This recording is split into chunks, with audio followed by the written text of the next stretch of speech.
Stay tuned for the following shows on the SAP Network.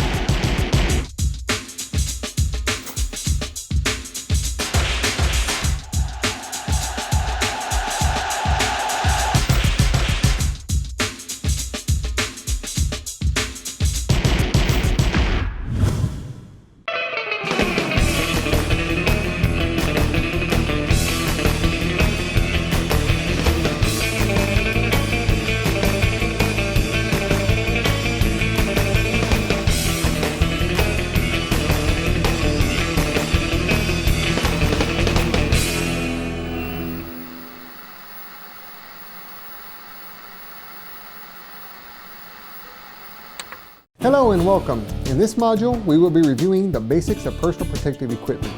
We will attempt to make this interesting. However, understand that personal protective equipment is a very serious matter.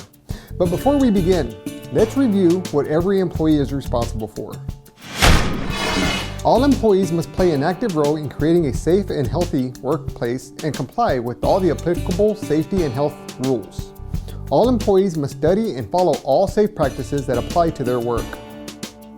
They must coordinate and cooperate with all other employees in the workplace to try to eliminate on-the-job injuries and illnesses. You should apply the principles of accident prevention in your daily work and use proper safety devices and protective equipment as required by your employer or your place of employment. You must take care of all personal protective equipment or PPE properly. Remember, you're the one wearing it. Take care of it so it can take care of you. The PPE is preventing you from getting injured. Employees must not wear torn or loose clothing while working around machinery. Things such as clothing, hair, and jewelry can get caught in machinery and can be a hazard on the job. The same also goes for flammable clothing when handling hot work. But still, there are some of you who still want to do what you want to do, neglecting not only your safety but also the safety of others. Hopefully you do not get yourself injured or anyone else injured because of your negligence. Keep in mind that one of your fellow coworkers watching this just might report your unsafe acts because they do care. Listen, your employer is required to make sure that their employees, such as yourself, have, use, and care for the appropriate personal protective equipment. They are not everywhere 100% of the time. You must be responsible. PPE is an item or items used to protect eyes, face, head, body, arms, legs, and feet, such as goggles, helmets, head covers, gloves, rubber slickers, disposable coveralls, safety shoes, protective shields, and barriers. Your employer must provide PPE to their employees. They must provide PPE wherever hazards exist from processes or the environment. Chemical hazards, radiological hazards, mechanical irritants that could cause injury or impairment to the function of any body part through absorption, inhalation, or physical contact. Now I know many of you want to know, what is my employer responsible for when PPE comes into play? I'm glad you asked. That is our next item. Examples of PPE that an employer must provide are boots or gloves that could become contaminated with hazardous materials in the workplace, safety glasses, goggles, and non-prescription protective eyewear. Goggles that fit over prescription eyewear. Hard hats, full body harnesses and lanyards. Single-use or disposable PPE such as plastic-type gloves used in the food service or medical industries. Now let's review some examples of PPE that the employer may not have to provide. Coats to protect against inclement weather. Leather boots with or without steel toes that will not become contaminated on the job. Prescription protective eyewear, except as part of a full face, piece, or hooded respirator. Now, I'm pretty sure that if your employer got cited because of your personal PPE, they would be more than happy to bring that to your attention. Now, let's get into some basic requirements for eye and face protection. All employees exposed to hazards that could injure their eyes and/or face are to use appropriate protection. Examples of these hazards include flying particles, molten metal, liquid chemicals, acids or caustic liquids, chemical gases or vapors, any light that could injure the eye, such as lasers, ultraviolet or infrared light, and objects that can puncture. Employees exposed to hazards from flying objects must have eye protection with sight protection, such as safety glasses with clip-on or slide-on side shields.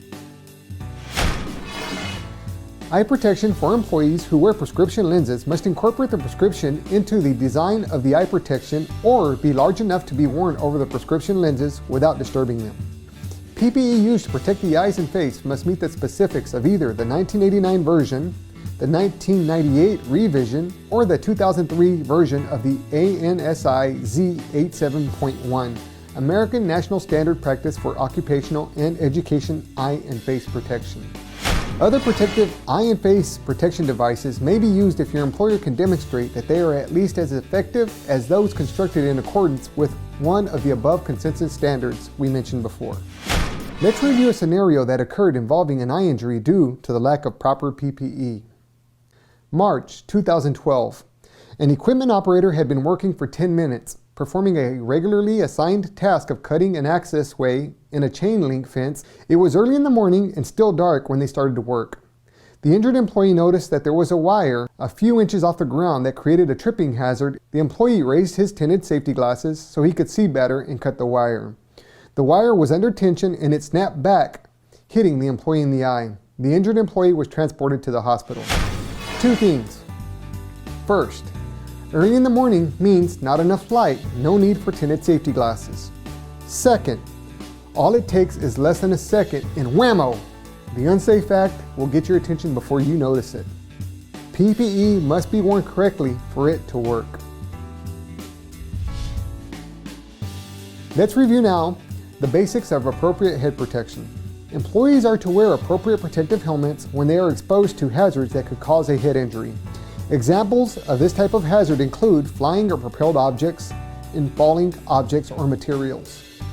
Also, employees who are working around or under scaffolds or other overhead structures must also wear appropriate protective helmets. Head protection PPE must comply with any of the following consensus standards.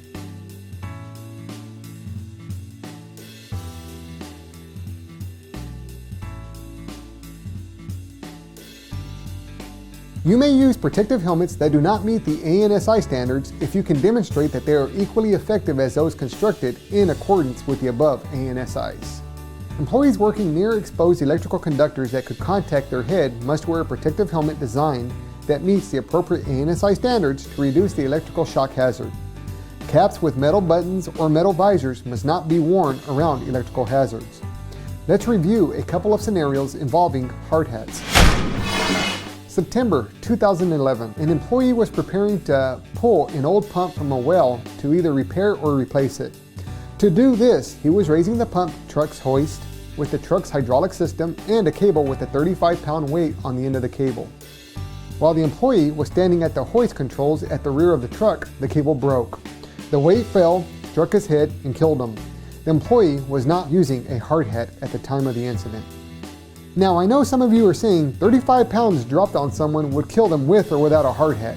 Not true. We do not know the height. Was it 100 feet or was it 10 feet? The hard hat might have been worth the effort. Not only that, it's the law. Let's review another scenario. August 2008. 5 employees were erecting a chain link fence. The employees were nearing the end of their workday when the employees, including the site foreman, removed their hard hats. As the employees were cleaning up before leaving the site, a piece of fencing pipe fell 32 feet and struck one of the employees on the head. The employee, who was not wearing a hard hat, sustained a head injury and was hospitalized. Again, all it takes is less than a second. Hazards are already at the workplace just waiting for you to drop your guard. Don't give them the chance to get you. Be safe at all times. Employees working around machinery or in locations that present hair catching or fire hazard must wear caps or head coverings that completely cover their hair. Employees must wear hairnet that controls all loose ends when hair is as long as the radius of pressure rolls with exposed in-running nip points, or hair that is twice as long as the circumference of exposed revolving shafts or tools in fixed machines. Employees must wear a hair covering of solid material when they are exposed to an ignition source and may run into an area containing Class 1 flammable liquids such as ether, benzene, or combustible atmospheres if their hair is on fire. Now I'm hearing, but Eddie, the hairnets are so bothersome. Let's review a couple of scenarios that have occurred in the past due to lack of hairnets. June 2012.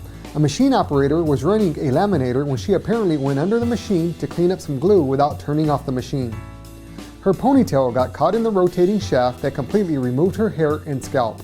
The machine operator was hospitalized. April 2012, an employee was running labels on a printing machine. As he operated the machine, his hair became entangled in its rotating roller shaft. The rotating shaft ripped his scalp from his head. He was transported to a medical center. At the medical center, he underwent treatment and was hospitalized for post-operative care. June 2008, a mechanic was adjusting a dog leg switch of an automatic box filler when a rotating shaft overhead caught his hair by its ponytail, twirled it around, and forcibly pulled out his scalp. The employee was hospitalized. With that said, we hope you have learned and enjoyed the information that we provided. Once again, this module was created for employee usage.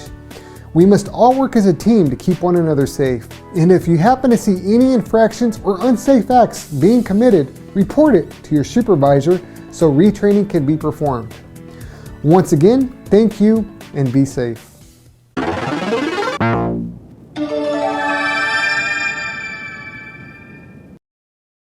It is important that employees understand the basic makeup of the back and spine in order to prevent injuries. Your back holds you up, supports the weight of your trunk, keeps your head up, and lets you move easily. 24 movable backbones called vertebrae are stacked, one on top of the other, with shock-absorbing cushions between each vertebrae called discs. Bands of sturdy tissue called ligaments hold the vertebrae in place. Passing through the hole in each bone of the spine is your spinal cord, which carries messages from your brain to your muscles and organs. Muscles are attached directly to the vertebrae by tendons. These muscles keep your back stable, hold good posture, and enable you to move around. Stretching these muscles too far can cause back pain. Your back has a few natural curves forming an S shape. These curves are important to balance out the weight of your body and keep your head held up straight. Frequent bending over and lifting heavy or awkward loads puts pressure on the spine. This can injure your muscles, ligaments, or tendons. Back problems are hard to diagnose. That is why it is important to keep track of all pain felt at work and to see your doctor. Listen to your body and report any aching, sharp or dull pain, hot, inflamed feeling, tingling, unusual tightness, unusual muscle weakness, and fatigue. Lifting safely is a matter of knowing the natural curvature of your spine, how the discs and vertebrae interact, and what your lifting weight limitations are.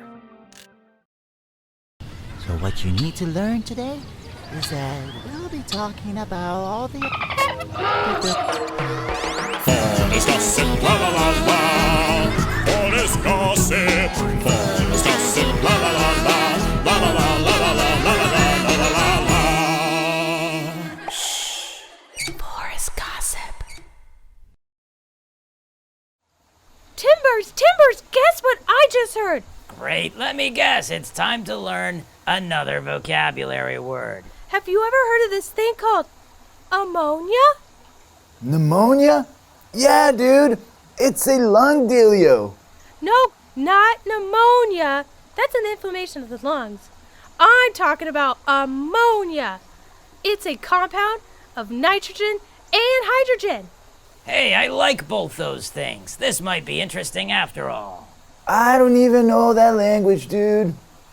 Well, they say it grows naturally and that it helps with some biological process in the environment, and when things decompose, more ammonia gets created. But what really gets me was that humans make more of it, like 200 million tons. How much do they need, dude?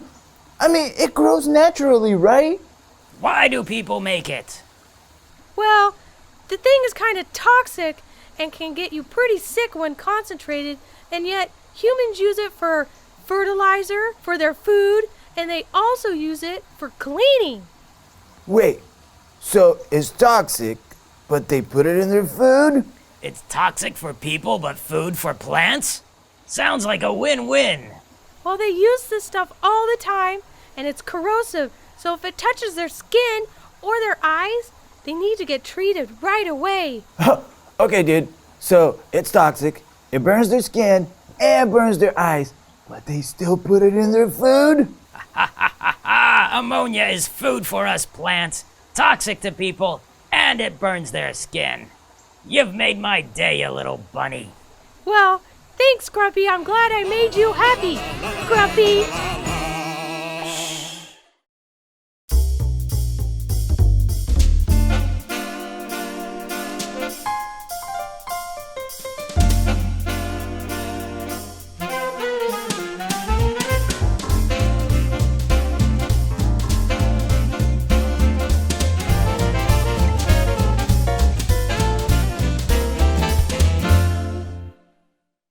Hello and welcome.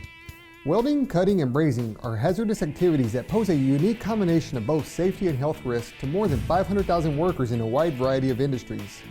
The risk from fatal injuries alone is more than 4 deaths per 1,000 workers over a working lifetime. Welding, cutting, and brazing are addressed in specific standards for the general industry, shipyard employment, marine terminals, and the construction industry. This section highlights labor and industry standards and standard interpretations related to welding, cutting, and brazing. First, let's talk about gas welding and cutting. When transporting, moving, and storing compressed gas cylinders, be sure the following items are implemented to ensure a safe and healthful work environment. Valve protection caps shall be in place and secured. When cylinders are hoisted, they shall be secured on a cradle, sling board, or a pallet. They shall not be hoisted or transported by means of magnets or choker slings. Cylinders shall be moved by tilting and rolling them on their bottom edges. They shall not be intentionally dropped, struck, or permitted to strike each other violently. When cylinders are transported by powered vehicles, they shall be secured in a vertical position. Valve protection caps should not be used for lifting cylinders from one vertical position to another. Bars shall not be used under valves or valve protection caps to pry cylinders loose when frozen. Warm, not boiling water shall be used to thaw cylinders loose. Now, unless your cylinders are firmly secured on a special carrier intended for this purpose, regulators shall be removed and valve protection caps put in place before the cylinders are moved. A suitable cylinder, truck, chain, or other steadying device shall be used to keep cylinders from being knocked over while in use. Such cylinders are not considered to be in storage. Now, when a job is finished, when cylinders are empty, or when cylinders are moved at any time, the cylinder valve shall be closed. Compressed gas cylinders shall be secured in an upright position at all times, except if necessary for short periods of time while cylinders are actually being hoisted or carried. Oxygen. Oxygen cylinders in storage shall be separated from fuel gas cylinders or combustible materials, especially oil or grease. A minimum distance of 20 feet or by a non-combustible barrier at least 5 feet high having a fire resistance rating of at least 1/2 hour. Mishandled cylinders may rupture violently, release their hazardous contents, or become dangerous projectiles. If a neck of a pressurized cylinder should be accidentally broken off, the energy released would be sufficient to propel the cylinder to over 3/4 of a mile in height. A standard 250 cubic foot cylinder pressurized to 2500 psig can become a rocket attaining a speed of over 30 miles per hour in a fraction of a second after venting from the broken cylinder connection. We are now going to review the placement of cylinders. Cylinders shall be placed where they cannot become part of an electrical circuit. Electrodes shall not be struck against a cylinder to strike an arc. Yes, kind of scary that needs to be mentioned. Fuel gas cylinders shall be placed with the valve up whenever they are in use. They shall not be placed in a location where they would be subject to open flame, hot metal, or other sources of artificial heat. On another note, cylinders containing oxygen or acetylene or other fuel gas shall not be taken into confined spaces. What is a confined space? A space that is all of the following: large enough and arranged so an employee could fully enter the space and work. Has limited or restricted entry or exit. Examples of spaces with limited or restricted entry are tanks, vessels, silos, storage bins, hoppers, vaults, excavations, and pits. Not primarily designed for human occupancy. Now, all cylinders must be treated with care. sort of just like people. Make the wrong mistake and you may have a deadly offensive item on your hands. Now, let us review the treatment of these cylinders. Cylinders, whether full or empty, shall not be used as rollers or supports. No person other than the gas supplier shall attempt to mix gases in a cylinder. No one except the owner of the cylinder or person authorized by the owner shall refill a cylinder. No one shall use a cylinder's contents for purposes other than those intended by the supplier. All cylinders used shall meet the Department of Transportation requirements specification for cylinders. That's going to be 49 CFR Part 178 Subpart C. No damaged or defective cylinder shall be used. Sure, sounds easy enough. However, you will be surprised on how many violations are cited on how many employees are injured because people are in a hurry and safety is put aside. There are some employees that will take the chance and risk their own lives. The real question is, will you allow them to risk yours? So, we are now going to review the use of fuel gas. Your employer shall thoroughly instruct their employees in the safe use of fuel gas as follows. Before a regulator to a cylinder valve is connected, the valve shall be opened slightly and closed immediately. This action is generally termed cracking and is intended to clear the valve of dust or dirt that might otherwise enter the regulator. The person cracking the valve shall stand to one side of the outlet, not in front of it. The valve of a fuel gas cylinder shall not be cracked where the gas would reach welding work, sparks, flame, or other possible sources of ignition. The cylinder valve shall always be opened slowly to prevent damage to the regulator. For quick closing, valves on a fuel gas cylinders shall not be opened more than 1.5 turns. When a special wrench is required, it is to be left in position on the stem of the valve while the cylinder is in use so that the fuel gas flow can be shut off quickly in case of an emergency. In the case of manifold or coupled cylinders, at least one such wrench shall always be available for immediate use. Nothing shall be placed on top of the fuel gas cylinder when in use, which may damage the safety device or interfere with the quick closing of the valve. Fuel gas shall not be used from cylinders through torches or other devices which are equipped with shut-off valves without reducing the pressure through a suitable regulator attached to the cylinder, valve, or manifold.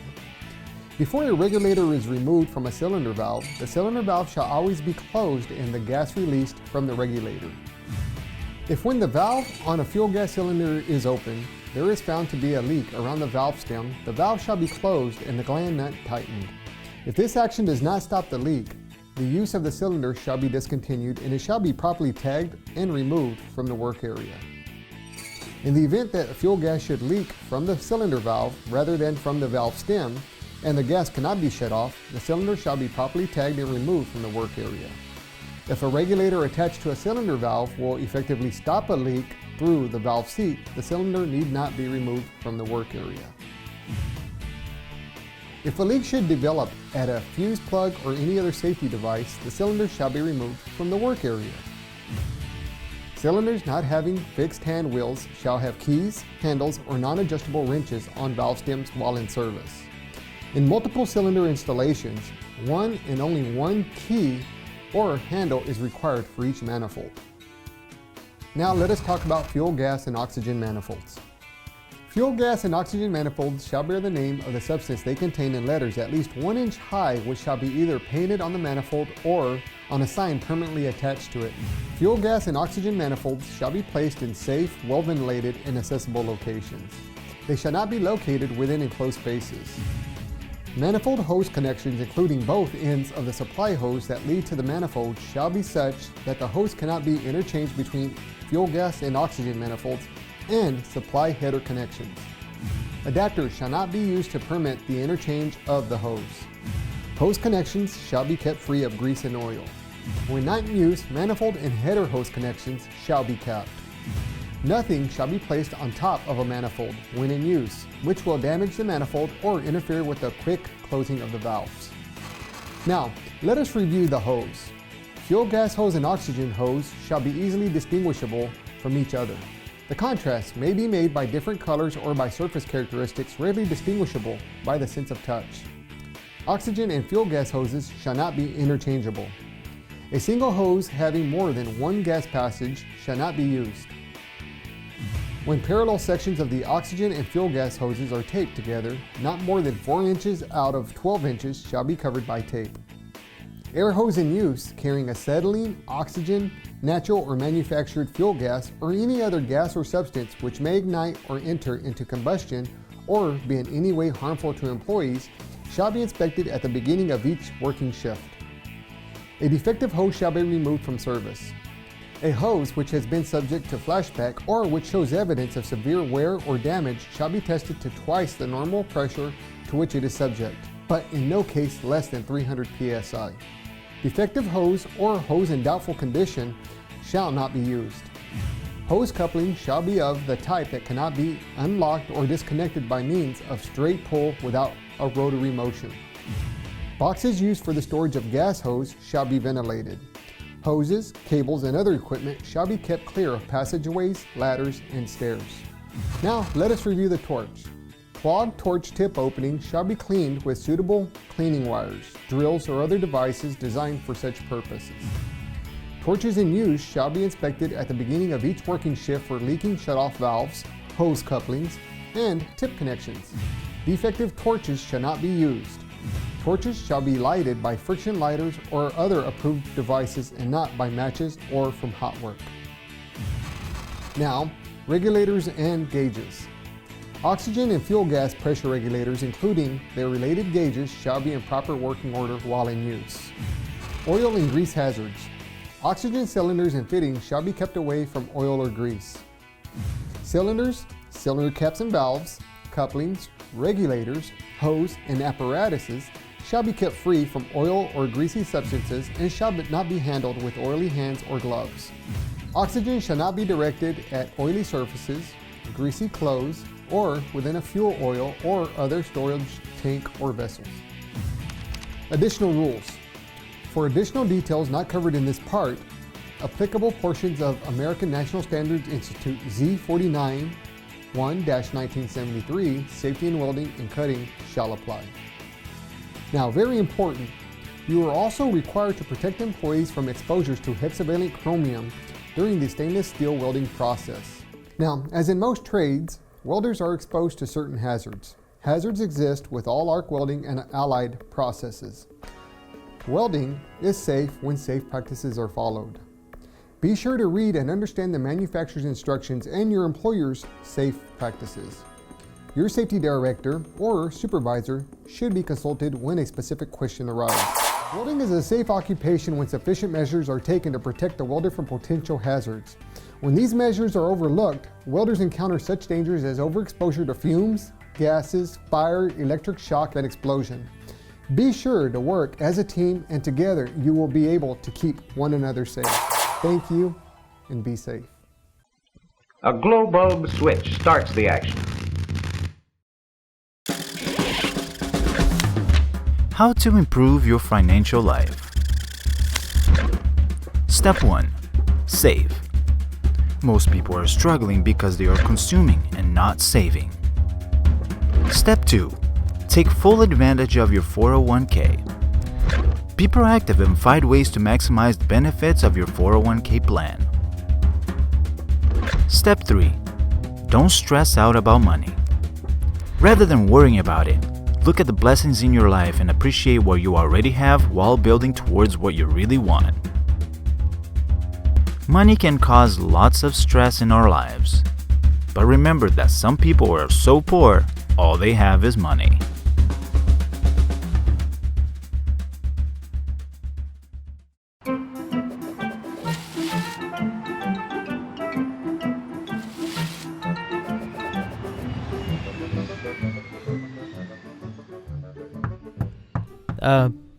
Come on in. Hey, Jax, have a seat. Thanks, Doc. How's it going? It's going well. So, what personality are you today? Today, I'm a computer mouse. I was created back in 1941 as a trackball and went through some great advancements before I took the standard shape of a 3-button plus wheel wireless mouse. I'm still evolving, and now I can be used without a surface and in 3 dimensions. I'm used as an interface between the human operator and the computer. I control a pointer on the screen by being moved around. Each of my buttons has a different function, and these days I'm mostly fully programmable. My main buttons are the left button and the right button. The left button is used for selection, while the right button is used to bring up options for the selection. The right-click equivalent on a Mac computer with one button require the operator to use the other hand to hold down a keyboard key to enable the right button properties. I used to have my own cable connection before I shared a connection with a keyboard called PS2. Now I'm just a USB device like everything else. It is important to note that Apple mice only had one button until 2005. Three-button mice had already been around for other systems for at least 15 years prior. I see. You've made some good progress today. Unfortunately, it looks like we're out of time, but we can pick this up again at our next session. Well, sounds good, Doc. I'll be looking forward to it.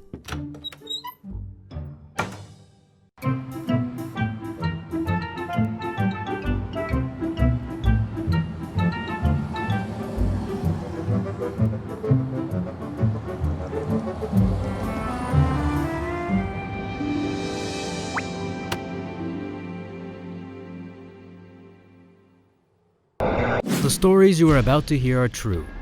They were taken from real-life accident investigations. Be alert, and don't let this kind of accident happen to you.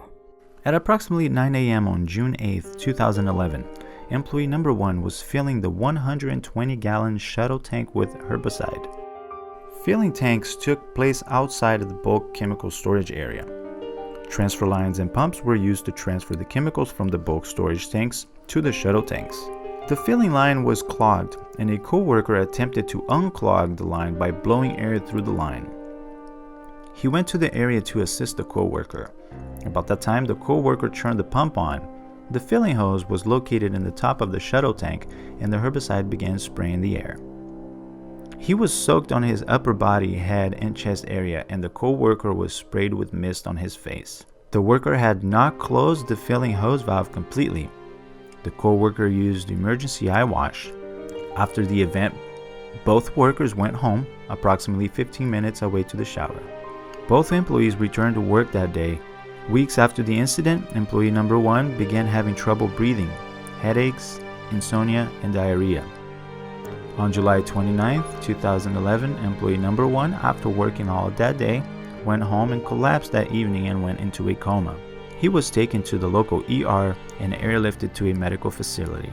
He was transferred to a hospice on August 5, 2011 with anoxic brain injury and died on August 11, 2011 at the hospice. December 2004. An employee was filling containers with an oven and grill cleaner, which has a pH of 13.5. The filling machine malfunctioned and did not automatically stop the cleaner from dispensing. The employee pulled the air hose on the back of the machine.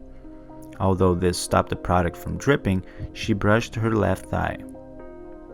She was hospitalized, where she was treated for injury and underwent skin grafts.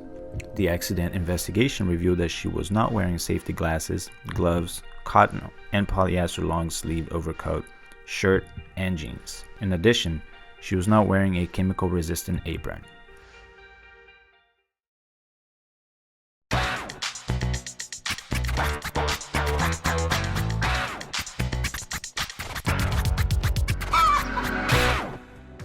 Hey guys, welcome to Super Safety! Today, the subject is hygiene in the workplace.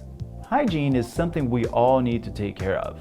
And we have to admit that at some point in our life, we have neglected for whatever reason. Maybe you felt tired, or depressed, or you didn't have time, or you just didn't care. Or maybe you didn't even know you lacked hygiene. Whatever the reason was, you can only put it off for so long, and eventually you gotta take care of yourself, or someone will approach you about it. And that is never a comfortable thing to go through. If you don't do it for yourself, at least do it for the ones around you, for Pete's sake. And why Pete? Why Pete though? Why not Jack's sake, or Tom's sake, or even Bernice's sake? I mean, why do we only care about Pete? I just don't get English sometimes. Anyway, nobody should have to deal with your nastiness. Okay, you may think, but I shower once or twice a week, I wash my hands every day, I change my clothes once a week, and I brush my teeth every 2 days. Yeah, yikes, dude. Even if you think, I shower 4 times a day, and I wash my hands every 15 minutes, I change my clothes every 6 hours, and I brush my teeth at least 5 times a day. Yeah, you're a freak. So whatever your idea of hygiene is, it can be compared to other people's idea of it. For example, if you compare yourself with a person whose idea of good hygiene is showering once a month, then showering once a week is pretty good hygiene. Just think about that. So for Jack's sake, don't use comparisons. See what I did there? Everyone is different and we all live different lives and have different bodies. For example, some people eat onions and nothing happens. Others will eat onions and they stink. We need to adjust our habits to fit our needs while respecting the ones around us. Which brings me to the first video of the day. And it received over 1 million views with over 500,000 grossed out comments. Can't blame them.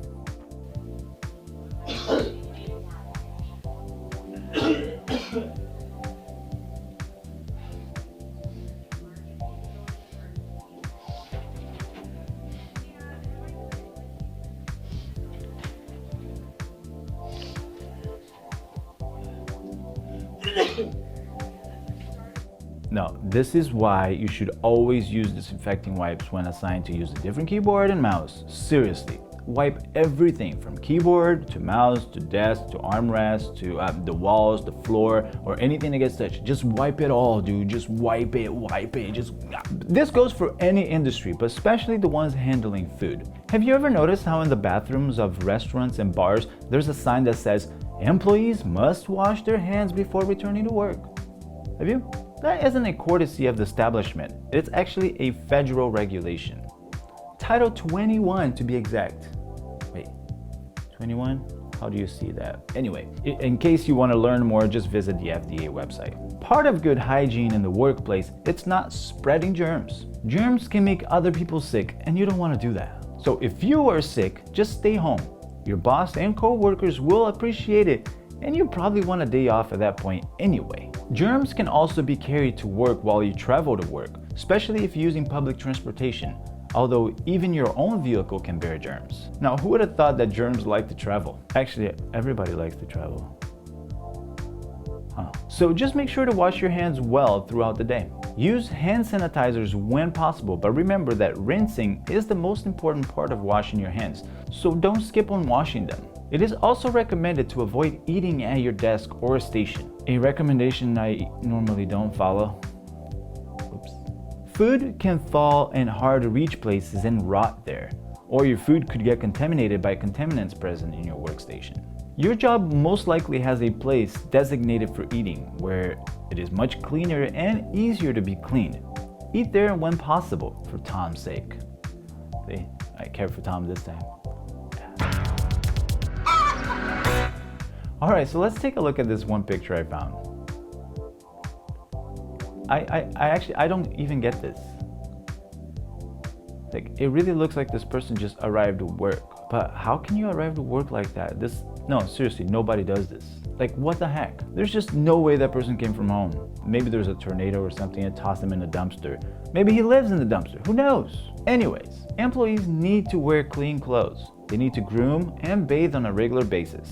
Every company has a policy on hygiene. It is expected of you to respect this policy because your lack of hygiene can affect the productivity of the entire workforce.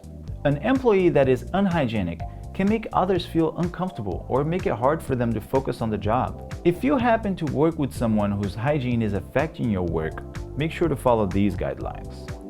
Approach your boss or supervisor about the issue and let them take care of the problem. Don't gossip about their lack of hygiene. As a manager, approach the offending employee in private to discuss this issue. Be open and direct about the problem. Make it clear that their lack of hygiene damages the company and limits his or her prospect for advancement. Don't offend the employee. Use I statements to let them know how you feel about their lack of hygiene. Be prepared to deal with a defensive or even angry response. Make it clear that this issue is purely professional and not personal. Then from time to time, check back on the progress that they are making. They may slip back to their old ways and may need a reminder of the issue. Although the employee could be well aware that he has not been bathing or washing his clothes as often as he should, he may not yet realize that it has become obvious to others. In reality, these problems can be caused by diet, medical problems, eating disorders, or simply just poor hygiene. You know, employee wellness is important to everyone, and some companies will even offer exercise classes or even access to the gym. But employers should also make sure to offer showers and time to use showers. Gosh, wouldn't that be great? Just take a shower at work. You definitely don't want an employee coming back to work right after an intense workout still wearing the same workout clothes. Yeah, that's nasty. But there is such a thing as a clean freak, which can be bad for you.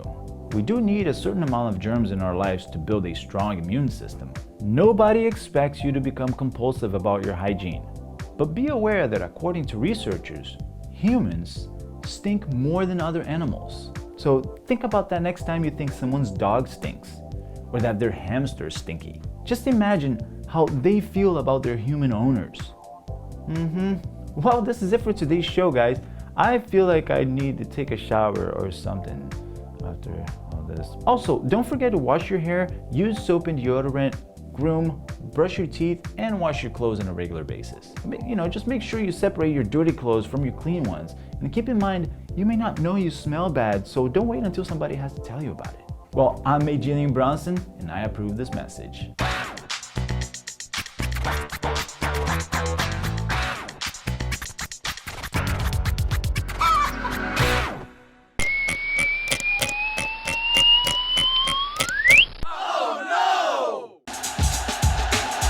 We hope you found this hour entertaining, informative, and relevant. Thank you for watching, and stay safe.